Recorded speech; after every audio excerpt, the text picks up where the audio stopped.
Well, good evening, everybody. What a day. Beautiful day. Beautiful day outside. Got a nice big walk in this morning. Ran to the store, got some, I guess, some kind of outdoor chores done, and got a lot of maybe too much computer work done today, too. But a good day. I think it was a good day of learning. So we're going to jump right in. Ooh, we're starting a couple minutes late here. We left off last night. The baby is coming. Jurgis has found a midwife to help, but the women in the apartment, because they've been kicked out of the house, have told him, go away.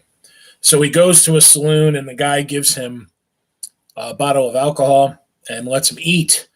But as he starts to warm up, that fertilizer smell comes off of him, and he's asked to leave because the other people are coming in, and the saloon owner doesn't want the saloon reeking of that fertilizer. So that's where we've picked up. Okay, here we go. So he was used to the sight of human wrecks, meaning the saloon keeper. This saloon keeper, he fired dozens of them every night, just as haggard and cold and as forlorn as this one. But they were all men who had given up and had been counted out, while Jurgis was still in the fight and had reminders of decency about him. As he got up meekly, the others reflected that he had always been a steady man and might soon be a good customer again. You've been up against it, I see, he said. Come this way. In the rear saloon were the cellar stairs. There was a door above and another below, both safely padlocked, making the stairs an admirable place to stow away a customer who might still chance to have money, or a political light whom it was not advisable to kick out of the door. So Jurgis spent the night. The whiskey had only half warmed him, and he could not sleep, exhausted as he was. He would nod forward, and then start up, shivering with the cold, and begin to remember again, hour after hour, until he could not persuade himself that it was not morning by the sounds of music and laughter and singing that were to be heard from the room. When at last this all ceased, he expected that he would be turned out into the street, and this did not happen. He fell to wondering whether the man had forgotten him. In the end, when the silence and suspense were no longer to be borne, he got up and hammered on the door, and the proprietor came, yawning and rubbing his eyes. He was keeping open all night and dozing between customers. I want to go home, Jurgis said. I'm worried about my wife. I can't wait any longer. Why the hell didn't you say it before, said the man. I thought you didn't have any home to go to. Jurgis went outside. It was 4:00 in the morning, and it was black as night. There were 3 or 4 inches of fresh snow on the ground, and the flakes were falling thick and fast. He turned toward Nell's and started to run. There was a light burning in the kitchen window, and the blinds were drawn. The door was unlocked, and Jurgis rushed in. Anel, Marija, and the rest of the women were huddled about the stove, exactly as before. With them were several newcomers, Jurgis noticed. Also, he noticed that the house was silent. Well, he said. No one answered him. They started staring at him with their pale faces. He cried again, well? And then, by the light of the smoky lamp, he saw Marija, who sat nearest, shaking her head. Not yet, she said. And Jurgis gave a cry of dismay. Not yet! Again, Marija's head shook. The poor fellow stood dumbfounded. I don't hear her, he gasped. She's been quiet a long time, replied the other. There was another pause, broken suddenly by a voice from the attic. Hello there. Several of the women ran into the next room, while Marija sprang toward Jurgis. Wait here, she cried. And the two stood, pale and trembling, listening. In a few moments, it became clear that Madame Hoppe was engaging in descending the ladder, scolding and exhorting again, while the ladder creaked in protest. In a moment or two, she reached the ground, angry and breathless, and then they heard her coming into the room. Jurgis gave one glance at her, and then turned white and reeled. She had her jacket off, like one of the workers on the killing beds. Her hands and arms were smeared with blood, and blood was splashed on her clothing and face. She stood breathing hard and gazing about her. No one made a sound. I have done my best, she said. I can do nothing more. There is no use to try. Again, there was silence. It ain't my fault, she said. You had ought to have a doctor and not waited so long. It was too late already then I came. Once more, there was a death-like stillness. Marija was clutching Jurgis with all the power of her one arm. Then suddenly Madame Hopp turned to Annelle. You have got something to drink, eh? She queried. Some brandy? Annelle shook her head. Herrgott, exclaimed Madame Hopp. Such people. Perhaps you will give me something to eat then. I have had nothing since yesterday morning, and I have worked myself near death here. If I could have known like this, I would never have come to such money you give me. At this moment, she chanced to look around and saw Jurgis. She shook her finger at him. You understand me, she said. You pays me that money wie die same. It is not my fault that you send for me late. I can't help for your wife. It is not my fault der baby comes mit one arm first, so that I can't save it. I have tried all night, and in that place where it is not fit for dogs to be born, und mit nothing to eat, only what I bring in my own pockets. My Dutch is getting pretty good here. Here, Madame Hopp paused for a moment to get her breath, and Marija, seeing the beads of sweat on Jurgis's forehead and feeling the quivering of his frame, broke out in a low voice. How is Ona? How is she? Echoed Madame Hopp. How do you think she can be when you leave her to kill herself? I told them that then when you send for the priest. She is young, und she might have got over it. Und bin well und strong. If she had been treated right, she fight hard, that girl. She not quite dead. And Jurgis gave a frantic scream. Dead? She will die, of course, said the other angrily. Der baby is dead now. The garret was lighted by candle, stuck upon a board. It had almost burned itself out and was sputtering and smoking as Jurgis rushed up the ladder. He could make out dimly in one corner of the pallet rags and old blankets spread upon the floor. At the foot of it was a crucifix, and near it a priest muttering a prayer. In a far corner crouched Elizabetta, moaning and wailing. Upon the pallet lay Ona. She was covered with a blanket, but she could see her shoulders and arm lying bare. She was so shrunken that you would have scarcely have known her. She was all but a skeleton, and as white as a piece of chalk. Her eyelids were closed, and she lay still as death. He staggered toward her, fell upon his knees with a cry of anguish. Ona, Ona! She did not stir. He caught her hand in his and began to clasp it frantically. Look at me, answer me. It's Jurgis, come back. Don't you hear me? There was the faintest quivering of the eyelids, and he called again, frenziedly. Ona, Ona! Then suddenly her eyes opened one instant. One instant she looked at him, and there was a flash of recognition between them. He saw her off afar, as though a dim vista, standing forlorn. He stretched out his hands to her. He called in wild despair. A fearful yearning surged upon him. Hunger for her was agony. Desire that knew being born within him, tearing his heartstrings, torturing him. But it was all in vain. She faded for him. She slipped back and was gone, and a wail of anguish burst for him. Great sobs shook all his frame, and hot tears ran down his cheeks and fell upon hers. He clutched her hands and shook her. He caught her in his arms and pressed her up against, but she lay cold and still. She was gone. The word rang through him like the sound of a bell, echoing in the far depths of him, making forgotten chords to vibrate, old shadowy fears to still, fears of the dark, fears of the void, Fears of annihilation stared at him in silence as he sank down upon a chair and a table and buried his face in his arms. A few minutes later, the front door opened. A blast of cold and snow rushed in. Behind him, little Katerina, breathless from running, breathless from running and blue with cold. "I'm home again," she exclaimed. "I could hardly."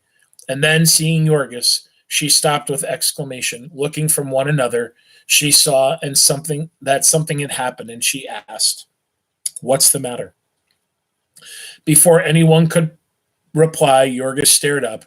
He went toward her, walking unsteadily. "Where have you been?" he demanded. "Selling paper with the boys," she said. "The snow. Have you any money?" he demanded. "Yes." "How much?" "Nearly $3, Jurgis." "Give it to me."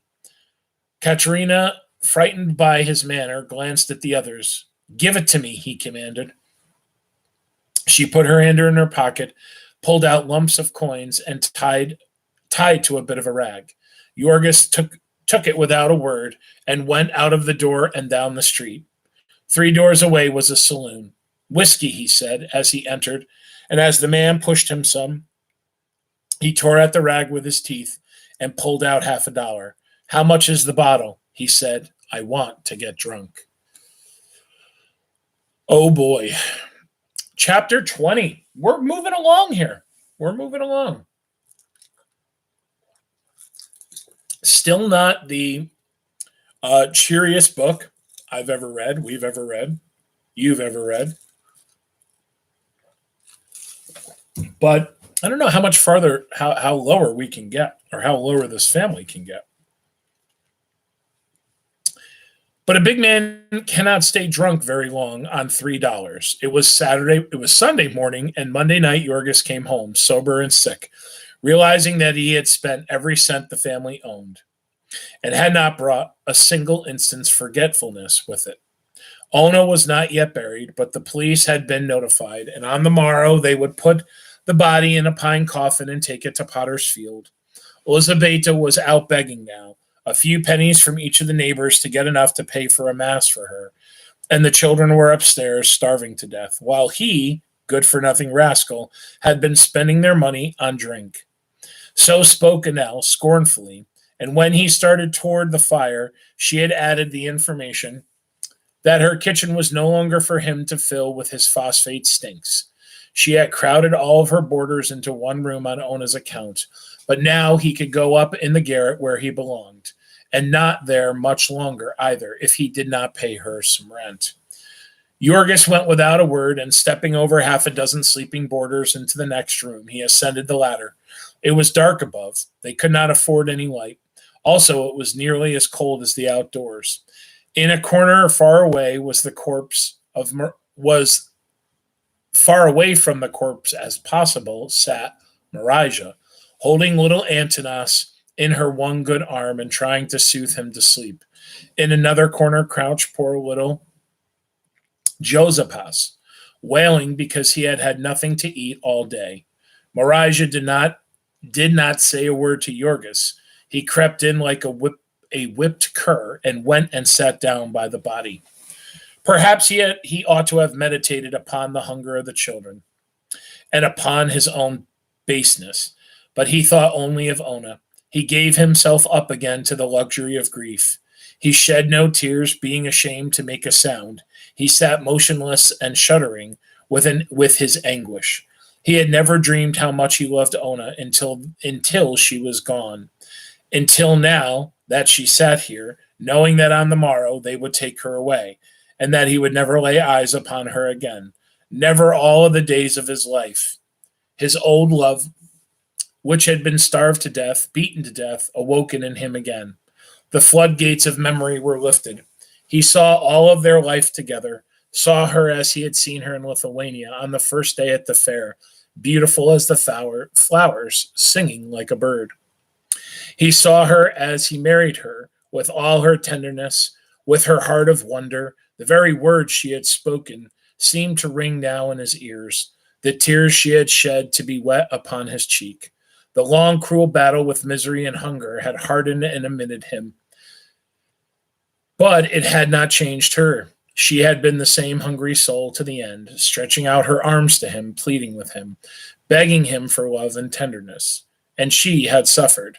So cruelly she had suffered, such agonies, such infamies. Ah, God, the memory of them was to be borne. What a moment of wickedness, of heartlessness he had been. Every angry word that he had ever spoken came back to him and cut him like a knife. Every selfish act he had done. With what torments he paid for them now, and such devotion as awe as welled up in his soul. Now it could never be spoken. Now it was too late. Too late. His bosom was choking with it, bursting with it. He crouched here in the darkness beside her, stretching out his arms to her, and she was gone forever. She was dead. He could have screamed aloud with the horror and despair of it. A sweat of agony beaded his forehead, yet he dared not make a sound. He scarcely dared to breathe because of his shame and the loathing of himself. Late at night came Elizabetta, having gotten the money for a mass and paid for it in advance, lest she should be tempted too sorely at home. She brought also a bit of stale rye bread that someone had given her, and with that quieted the children and got them to sleep. Then she came over to Jurgis and sat down beside him. She said not a word of reproach. She and Marijah had chosen that course before. She would only plead with him, here by the corpse of his dead wife. Already Elizabetta had choked down her tears, grief being crowded out of her soul by fear. She had to bury one of her children, but then she had done it 3 times before, and each time risen up and gone back to take the battle for the rest.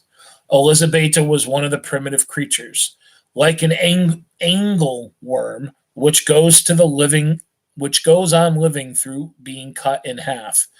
Like a hen, which, deprived of her chickens one by one, will mother the last that is left to her. She did this because it was her nature. She asked no questions about the justice of it, nor the worthwhileness of life in which destruction and death cannot riot. In this old common sense view, she labored to impress upon Jurgis, pleading with him with tears and in her eyes. Ona was dead, but the others were left, and they must be saved. She did not ask for her own children. She and Marijah could care for them somehow, but there was Antanas, his own son. Ona had given Antanas to him. The little fellow was the only remembrance of her that he had. He must treasure it and protect it and show himself a man. He knew that Ona would have had him do it. What she would ask of him at this moment, if she could speak to him. It was a terrible thing that she should have died as she had, but the life had been too hard for her, and she had to go. It was terrible that they were not able to bury her, that he could not have seen a day of mourn for her, but so it was. Their fate was pressing. They had not a cent. The children would perish. Some money must be had. Could he not be a man for Ona's sake and pull himself together? In a little while, they would be out of danger. Now that they had given up the house, they could live more cheaply. With all the children working, they could get along. If only he would not go to pieces. So Elizabetta went on with feverish intensity. It was a struggle for life with her. She was not afraid that Jurgis would go on drinking, for he had no money to do that. But she was wild with dread at the thought that he might desert them, might take to the road as Jonas had done. But with Ona's dead body beneath his eyes, Jurgis could not well think of treason to his child.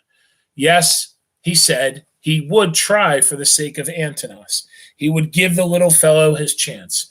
He would get to work at once. Yes, tomorrow, without even waiting for Ona to be buried. They must trust him. He would keep his word, come what might.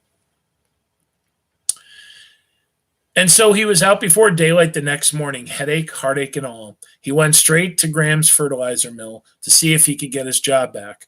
But the boss shook his head when he saw him. No, his place had been filled long ago, and there was no room for him. Do you think there will be? Jurgis asked. I may have to wait. Excuse me. No, said the other. It will not be worth your while to wait. There will be nothing for you here. Jurgis stood gazing at him in perplexity. What is the matter? He asked. Didn't I do my work? The other met his look with one of cold indifference and answered, There will be nothing for you here, I said.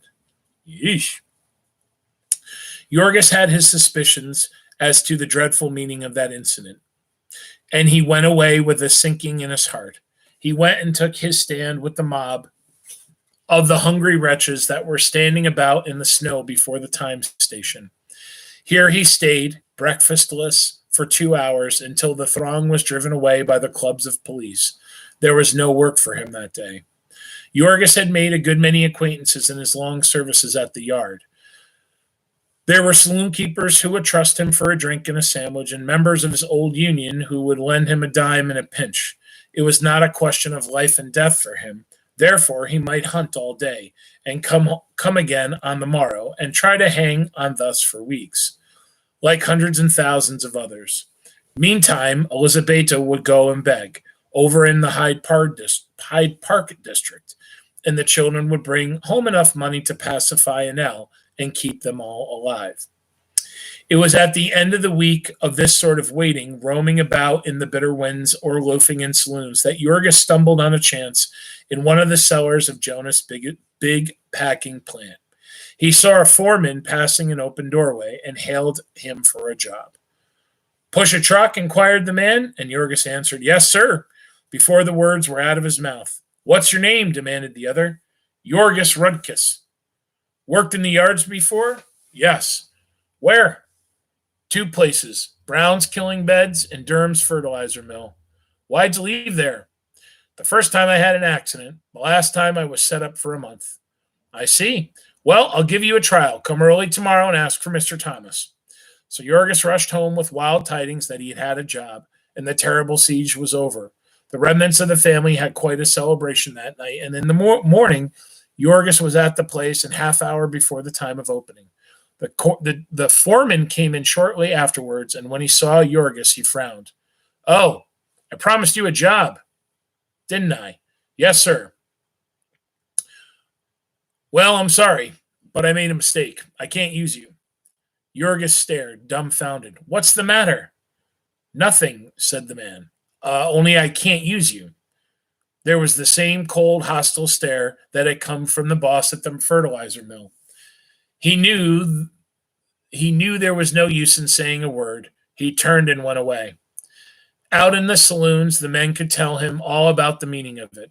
They gazed at him with pitying eyes. Poor devil. He had been blacklisted. What had he done? They asked. Knocked down a boss. Good heavens. They might have known. Why, he stood as much of a chance getting a job in Packingtown as being chosen mayor of Chicago.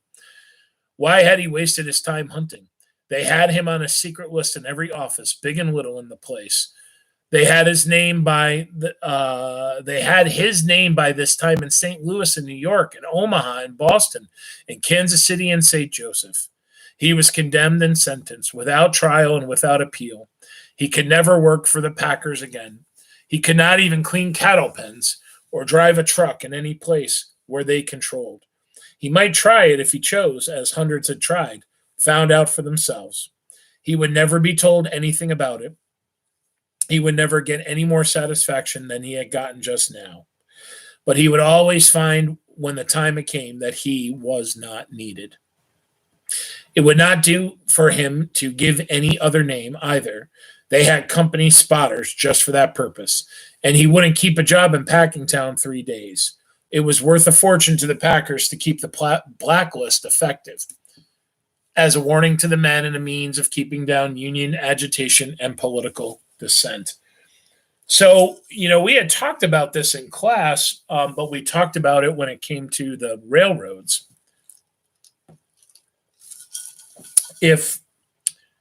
And it wasn't so much for this, but if somebody spoke up that they should strike and that they should walk off the job, well, they would take your name and they'd write it down on a list and they'd say, hey, you're a rabble-rouser, you're a troublemaker. We're not going to hire you back, and we're going to tell all the companies in the area what you did, and they're not going to hire you either. So Jurgis is hurting.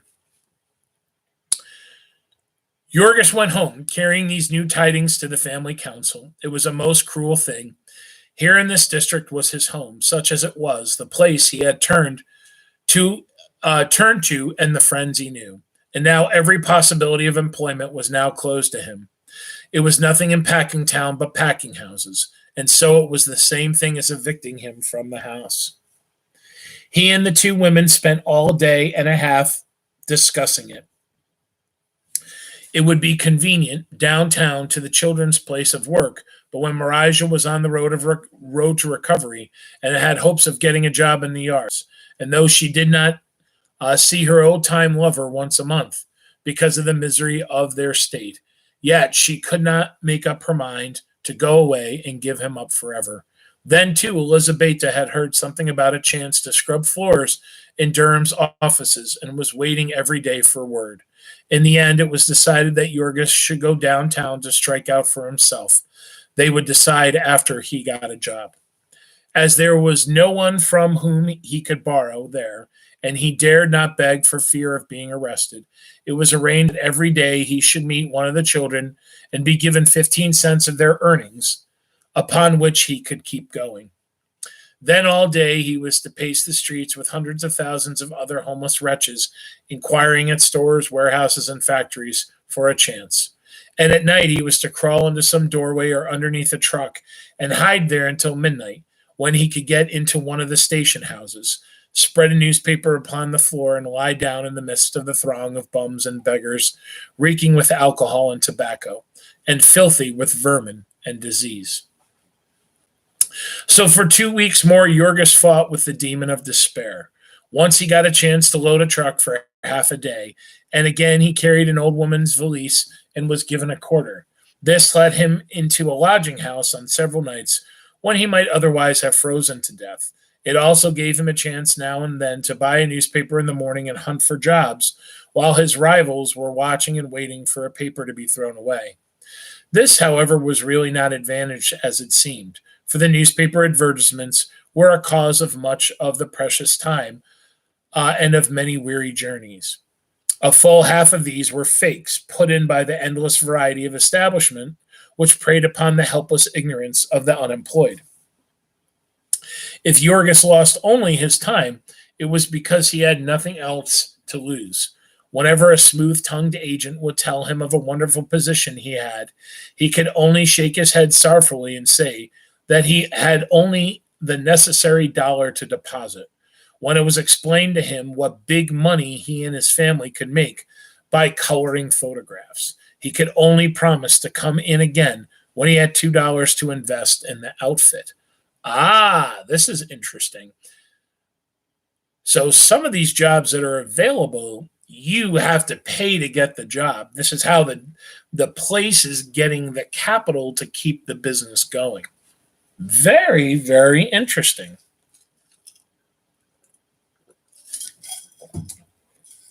Drinking like, you guys probably can't see that. Drinking like a Viking. My glass is from Iceland. In the end, Jurgis got a chance through an accidental meeting with an old-time acquaintance of his union days.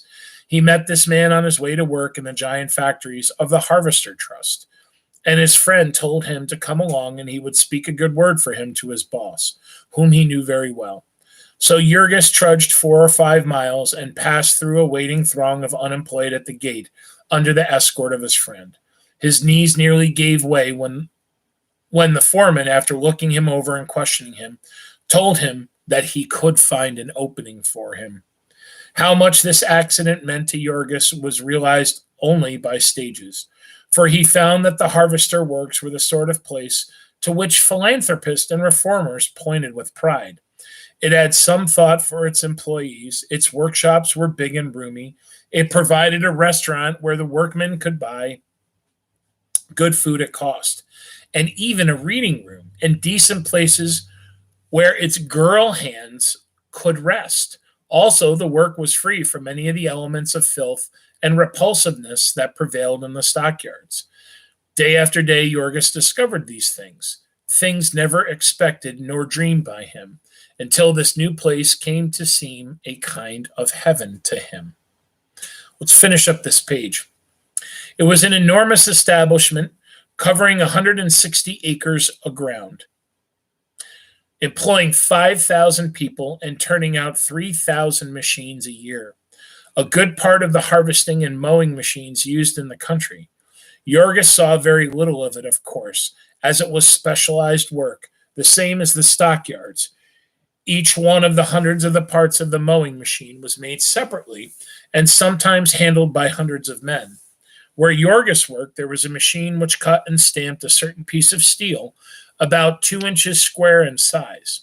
The pieces came tumbling upon a tray, and all those human hands had to do was pile them in regular rows, change the trays at intervals. This was done by a single boy, who stood with eyes and thought centered upon it, the fingers flying so fast that the sounds of the bits of steel striking upon each other was like music of an express train, as one hears it in a sleeping car at night. This was piecework, of course, and besides, it was made certain that a boy did not idle by setting the machine to match the highest possible speed of human hands. 30,000 of these pieces he handled every day, 9 or 10 million every year. So there's your job, guys. You know, you think school stinks? You think school sucks? Well, imagine doing the same thing 30,000 times a day, or what did it say? 9 to 10 million times a year. And you think school, oh, school's so tough. School's like prison. Oh my God. How many in a lifetime? It rested with the gods to say.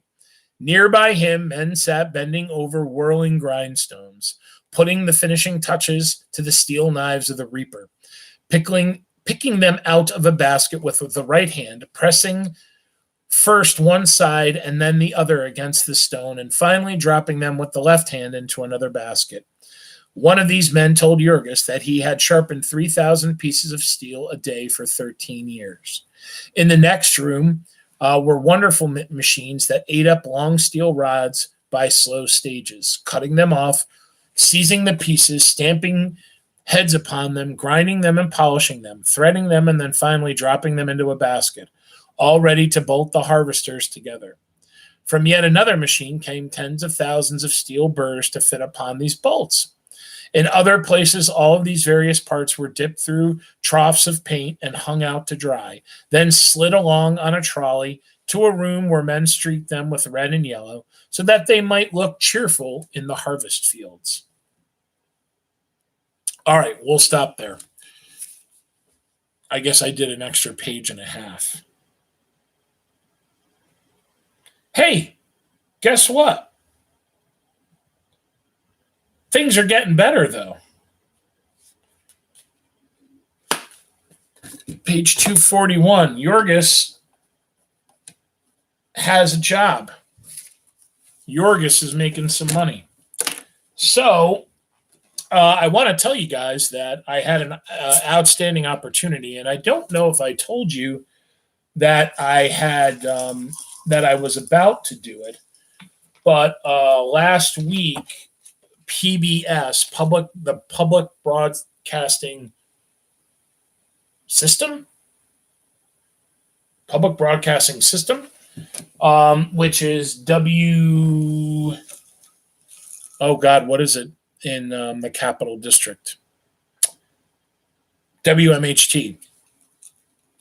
The national PBS got Ken Burns. Ken Burns is that just world famous documentarian, the Civil War, the Vietnam War, World War I, World War II, national parks. He has made over 35 documentaries about all different topics in American history. And he did a free talk with teachers tonight. So teachers got to ask him questions live on YouTube, kind of like what we're doing here. But not as cool as what we're doing, but pretty cool. So that was really neat to kind of, Ken Burns. I've idolized him and his films and used his films for a long time, not only as entertainment, right, but to teach. And so, just getting to see him in his home office with his little labradoodle walking around was really cool. Really, really neat experience. And I always knew the guy was creative, and you've got to obviously be very creative and very smart to be a filmmaker. But man, holy cow, brilliant! Absolutely brilliant guy. So an awesome experience, a real awesome experience. So, excuse me. What did today bring us, my friends? Well, again, we are seeing some improvements. Hospitalization rate is down. 330 New Yorkers, 330 families, 330 sets of friends lost someone today in the last 24 hours in our state. So, again, like we talked last night, that number is over 18,000 now. And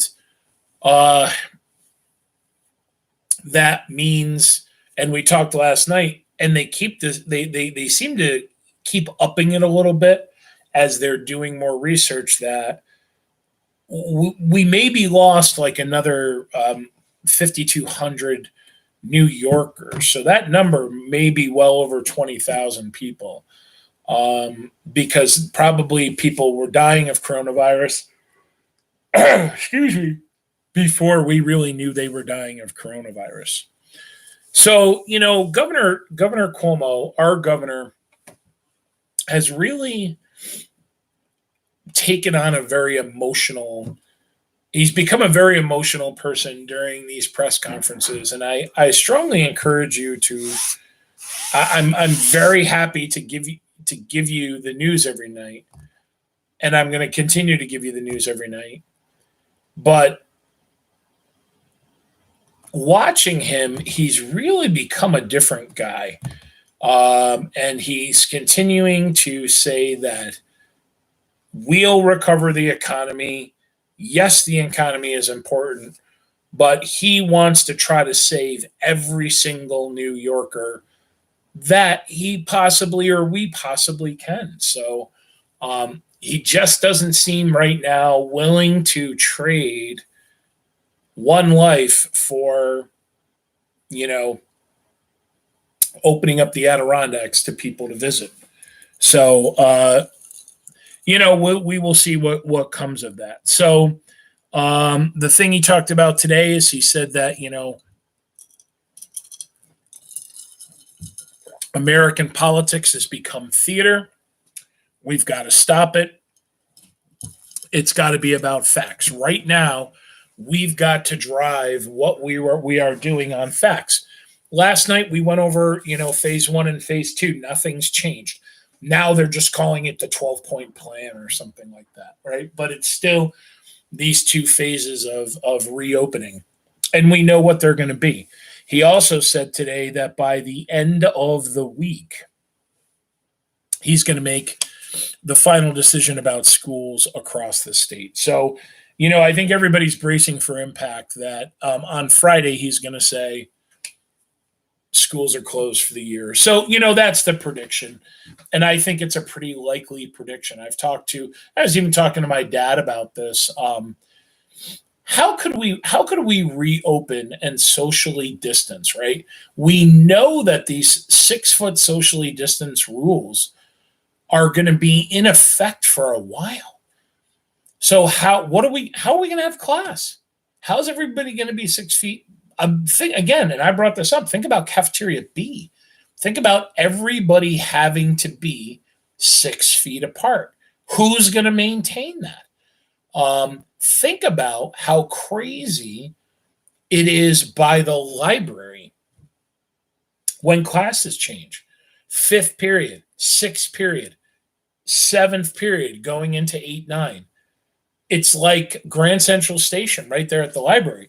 And I personally think in the fall, what's probably going to happen is something like this. Like at the end of 1-2, the bell's going to ring. Freshman, you have 3 minutes to get to class. In 3 minutes, the bell rings. Or maybe freshman and sophomore, you have 3 minutes to get to class. Then the bell rings. Juniors and seniors, you have 3 minutes to get to class. And, we are going to have like one-way traffic patterns. Like, you're not going to be able to just go your direct route to class. I'd be willing to bet. Maybe I'm wrong. I don't know. And you guys can say, Mr. Martin, you're crazy. And maybe I am. But that doesn't mean I'm wrong. Because I do think that they're not going to be able to allow what happens outside the library to happen. I personally, I don't think so. And I was even wondering about in warmer weather, letting students go out by the LGI parking lot, where the tennis courts are. So you cut out that way by Mr. Schaefer's room, and then you head over to the art wing. Why not, right? You put a security guard there, you open up the doors, instead of walking through the whole school, you just shoot right through there. Maybe. But we're not going to be able to keep things the way they are. We'll probably get back to our regular crazy traffic patterns. But I think in September, we're probably going to have masks. And I think that we're probably going to have to do lunch different. I think that maybe what lunch might be is, everybody in Mr. Martin's classroom, go to Caf B, get your lunch, come back to Mr. Martin's classroom, and that's where you eat lunch. And then we can try to keep the amount of people. So, you've got 15 people in a classroom eating lunch instead of 200 people eating classroom in cafeteria B. I don't know. Something's going to be different. There's no doubt. So the other good news, and I think that, I talked to, I'm sorry, guys, my back's bugging me here. You've seen me kind of shifting around in my chair here all night and stretching a little bit. I was talking to this with a few teachers today. And it seems like we all want to be tested. Please test me. Tell me that I had it and that my body fought it off, or tell me that I didn't have it, because I want to know. If somebody told me that I had it and that my body fought it off, I'd go back to work tomorrow. I would. There's no doubt. And to tell you the truth, I think some days I probably would. I bet you I probably would go into my classroom, and do work from there. At least I'd be getting out of the house. But Dr. Cuomo, Governor Cuomo, has said that now we're almost up to capacity where we can test 30,000 people a week, which I guess means that probably, let me get the old calculator out here. If we have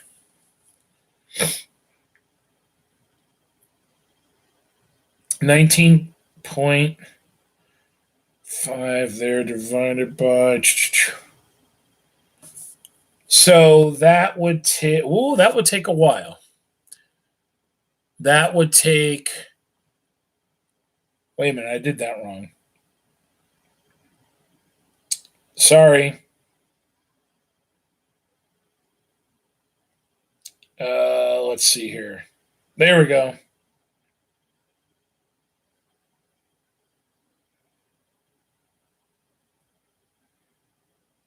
Now,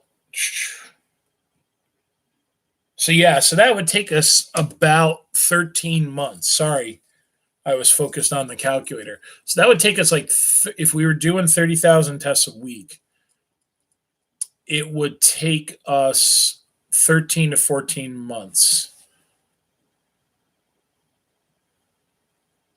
Yeah, maybe, Sydney. But the problem, Sydney, and I think we've talked about this, is that our state allows for religious exemptions from vaccines. So people that practice certain religions, they say we are not going to vaccinate our children.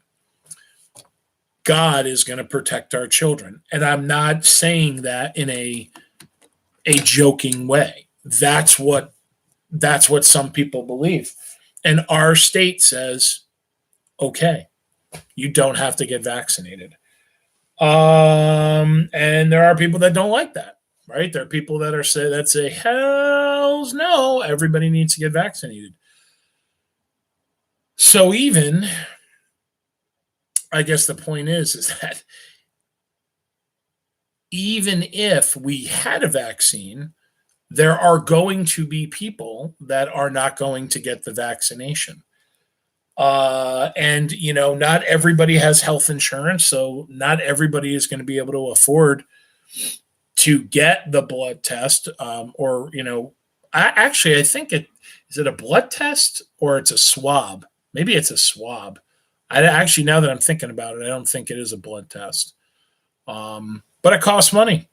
I go to the doctor for a physical Monday morning, and I am asking my doctor, when are you going to test me? Because I sure would like to know. So our one and only Dr. Fauci, who has been actually Ken Burns today said that he thinks two of the more in this thing that we did today. He said he thinks two of the more influential people in our country right now are Andrew Cuomo and Dr. Fauci. And what Dr. Fauci is encouraging the FDA to do is and I hope I'm pronouncing this right. It's called Remdesivir. It is a antiviral drug, and apparently it has a 31% chance in fighting off, at least what they've done or seen so far, of fighting off COVID. So typically when you have a drug, right, the FDA says, well, you need to test it for a certain amount of time. You can't just go, oh, hey, it worked in 3 people. Let's just go ahead and test it. However, what they're considering doing is that there are ways around waiting for this certain period of time and certain amount of tests. And they can say, well, for emergency use, we're going to go ahead and approve it. So I guess the FDA is considering Remdesivir, this antiviral drug, to be approved for use in fighting COVID-19. So, and again, I'm not a scientist, I'm not a doctor, but, Fauci was kind of explaining today, like, you think 31% doesn't sound too good, but guess what? It's the best thing we have going. And what it's doing is that this drug that they want to approve is showing us the way to go. Whenever you do something in life that's a challenge, you do different things and you try different things to succeed. And a lot of times people just give up, right? But for those people that keep going, they say, well, when I did this, it worked, whatever this thing is. So I'm going to keep working in that direction and I'll change things a little bit. And eventually they get there, right? And that's what Dr. Fauci is saying, is that he feels like this drug is the best thing and it's heading us in the right direction. So, that's why they should approve it and use it and keep it going. But they know that it's not the end all be all thing. So one of the things that came out today is, and we did talk about this last night, that the Senate Majority Leader Mitch McConnell, Republican from Kentucky, said that he would be open to a new stimulus bill that would help states. And right now they have a number. So the number is another $500 billion. So this would, my friends, push us close to $3 trillion that we are providing in stimulus money here in the last 5 weeks.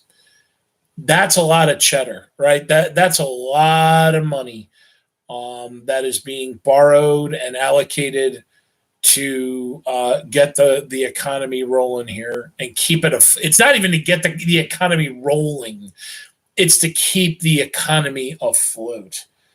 So, we'll see. We'll see what gets debated. But what they want to see is in this bill is money for states, and specifically money for fire departments, police departments, frontline workers. That's where they want to see a lot of that money go. This was something interesting. So I was, poking around. I didn't see a lot of real good local news today, but there was this what about wipes? Wipes in America. Well, they're saying that the average Joe like you and me, we're not going to be able to buy a thing of Clorox wipes probably until July. That's the next time that so what's May 1st? May 1st is Friday. May, June, just 2.5 months. 2.5 months before we're really going to be able to get our hands on Clorox wipes. So I think we have 3 things of them.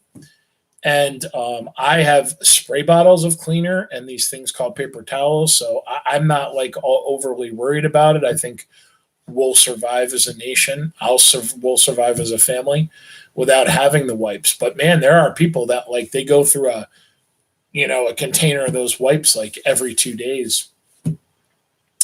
So if you have them, I don't know, black market, sell them, put them on eBay, right?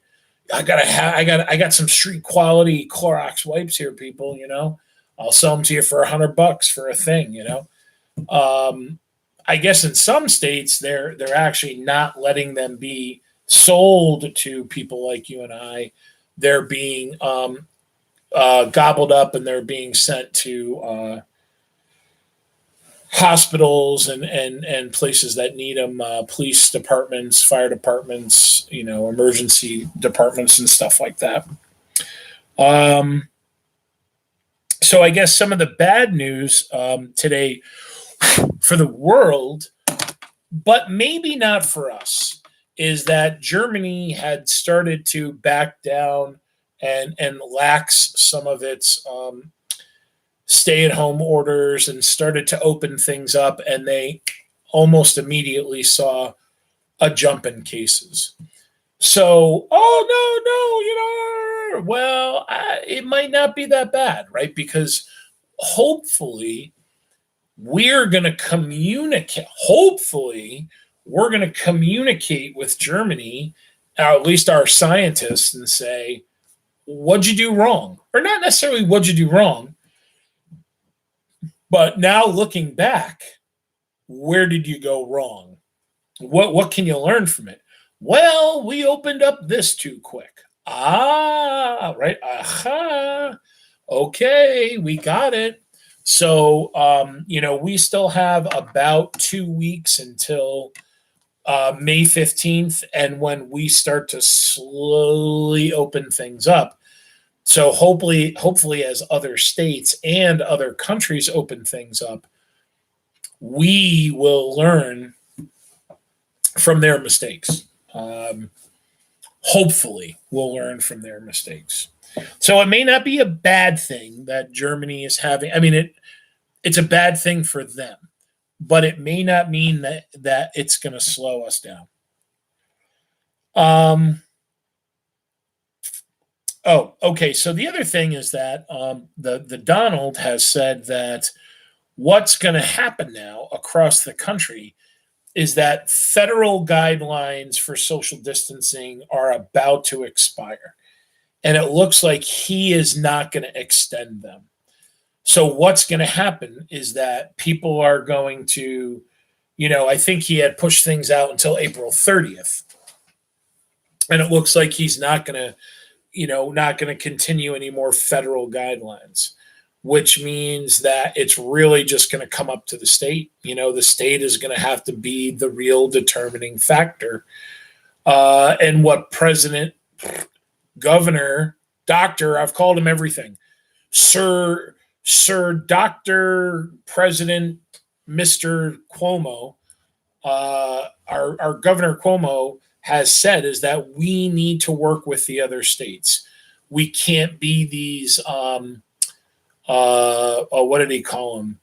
Annoyance nuisances or nuisance annoyances or something like that, which basically, what he's saying is we can't open up casinos in New York when all the other states have them closed, because then your grandma and grandpa who want to go to the casino that live in Springfield, Massachusetts, well, they're going to drive to Schenectady and they're going to go to the casino, and then there goes the chance of them, massholes bringing, COVID into New York, or vice versa, or they catch it here and then they bring it back to other massholes. So, when the federal guidelines fall off, hopefully there's more communication, or there's continued communication between the governors. How are we doing on time? We're doing okay on time. So one of the real nice things that I saw, and I don't know if you guys saw this, I think it actually took place yesterday, but they were just reporting on it today, is that the Navy has a fighter squadron called the Blue Angels, and the Air Force has a fighter squadron called the Thunderbirds. And these men and women are the best pilots that we have, and they do all these air shows and all this just absolutely crazy, amazing stuff. And what they did was, over New York City and parts of Long Island and Newark, they did these air shows over the hospitals to pay tribute to all the essential workers. And I really thought that was very cool and moving. And I guess that, similar groups did shows over Philadelphia and somewhere else, I don't remember, but hopefully they're going to continue to do this all across the country. So, a nice a nice moving tribute to, to these thousands and thousands and thousands of workers who are risking their lives, above and beyond what they do every day. All right. Well, the only other thing, we've talked about this a little bit, is that we're really starting to see a group of people in our country, our healthcare providers, that when this is over, and it's not even when this is over, it's now. They're hurting. They're veterans, right? They're like people that have come back from Iraq, that have come back from Afghanistan, that came back from Vietnam, that came back from the Gulf War, and they are going to need help. They are. They're calling them the second wave of victims from this pandemic, and that's something that we have to deal with. We had a nursing We had a nursing shortage in our country. This is going to make a bigger one, right? We need to figure out a way to incentivize people to become nurses, incentivize people to become doctors, incentivize people to become paramedics and firefighters and policemen and police persons, because we're going to need them, and we're going to need them soon. All right, so on this day in history, I really got to look this one up. I mean, I find these on reputable websites. I use 3 different websites that really are. One is Britannica.com, historychannel.com. I can't remember. What is the third one? I don't remember what the third one is. But anyways, on this day in 1852, the first thesaurus was published. The first thesaurus. So I would have honestly thought that it might have come earlier. I guess not. On this day in 1854, the Ashman Institute, which was the first African American college, all African American college, opened up in Pennsylvania, 1854. On this day in 1945, 31,000 Jews and undesirables and homosexuals and other prisoners of war of the Nazis were liberated at the Dachau concentration camp. Dachau was actually when, long before the Holocaust opened, or started, I should say, when the Nazis took power. Oh, excuse me. They opened up Dachau, and Dachau was a camp more for their political enemies. So at the time, socialists and communists and anybody that believed in a pure form of, or more pure form of democracy. And it was almost instantly, I think it was within days of the Nazi Party taking over, that they'd open this up. And it wasn't a concentration camp as much as it was just a camp where, they literally tortured their political enemies. And a lot of times they didn't kill them. What they did was they beat them within an inch of their life, and then they let them go. And the reason they did that was to send a message, so that, people would say, that's what happens to communists in Germany. Okay, forget it. Maybe I'm not going to give up being a communist, but I'm not going to talk my commie nonsense anymore. And what happened at the end of the war is, what happens at Dachau is probably one of those things that we don't want to investigate. It's probably one of those things that we really don't want to go too far. But what happens is when the American army liberates Dachau, what we do know is that the Americans, when they disarmed the Germans, they let the Jewish prisoners do what they wanted to the guards. So some of the Jews picked up their shovels, picked up their different tools, and they hacked the Germans apart. And there is an incident that happens during this liberation where a number of the Americans do kill a large group of Germans. They had lined them up against a wall, and there's photographic evidence. This is not. Did the Americans kill them? Yes, the American soldiers killed them.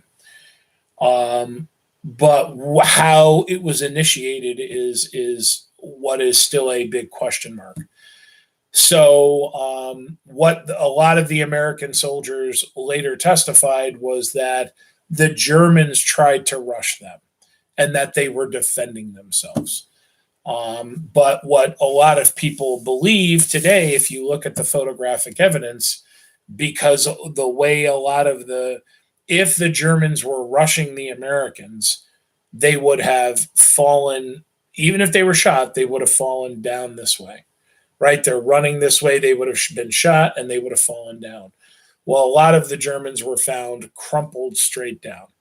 So, what some people believe is that, these American soldiers were so overwhelmed with what they saw when they liberated the camp that, they wanted some payback. And, of course, for seeing their friends die in the war and everything they had gone through up until that point, that they wanted a little bit of payback. And, we don't like to think of our soldiers being that way. We don't like to think that Americans act that way, but it's war. And, I was watching part of the Ken Burns documentary afterwards and before we went live, and the Vietnam documentary, and there was a man, a Vietnam soldier, North Vietnamese soldier that was being interviewed, and he said that no one really wins in war. No one wins. Everybody loses. Um, and Plato was quoted as saying, "The only people that see the end of war are the dead." So, we like to look at ourselves as this big, powerful country that has, won quite a few wars and helped win quite a few wars. We've lost some, without a doubt. And we have an incredible military, but who really wins? Who really wins a war? And World War II, though it was a glorious war for a lot of Americans, there are a lot of stories like Dachau. All right, so speaking of the Vietnam War, it was on this day in 1975 that the American embassy was abandoned. Oh, excuse me, in Vietnam, and the last helicopters brought American personnel out of the embassy, and forever abandoned was the country of Vietnam. In 1992, on this day in 1992, the LA riots begin. What happens is and if you want to think about like people today catching somebody, on their phone and then uploading the video and all this kind of stuff. Well, in 1992, 4 police officers were videotaped clubbing Rodney King. Sorry. And that videotape got on the news, and it just showed these policemen clubbing this black man. And what wasn't shown on the news was I guess it was like 7 or 8 minutes of the police officers trying to calm him down. He was high on PCP. I think he was high on something else. He was out of his mind. He was driving erratically when they had pulled him over. And, they only showed on the news was the police officers trying to subdue him.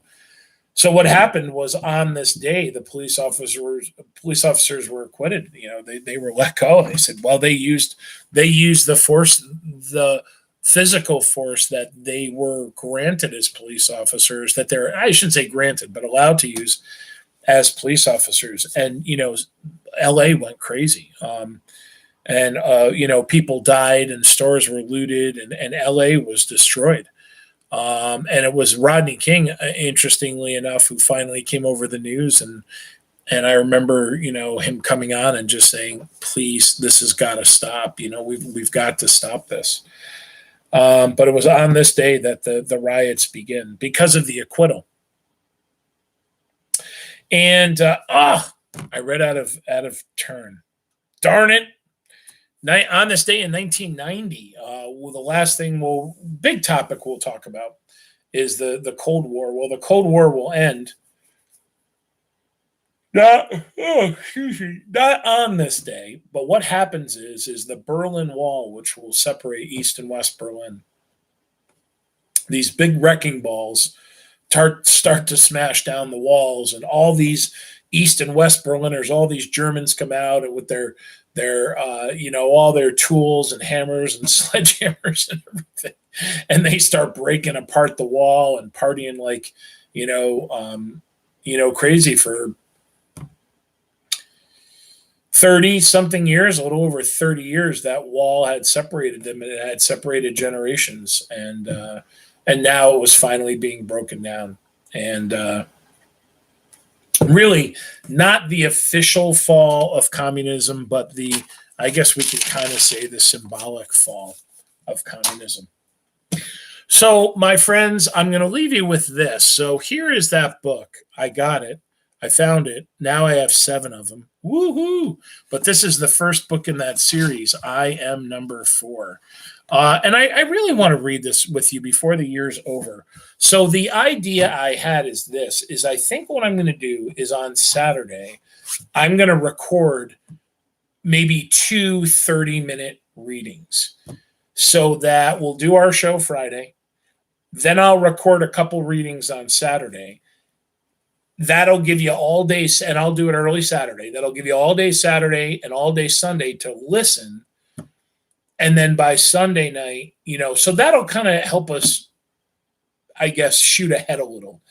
And if my calculations are correct, I think that might mean by the end of next week, we'll be done with the jungle.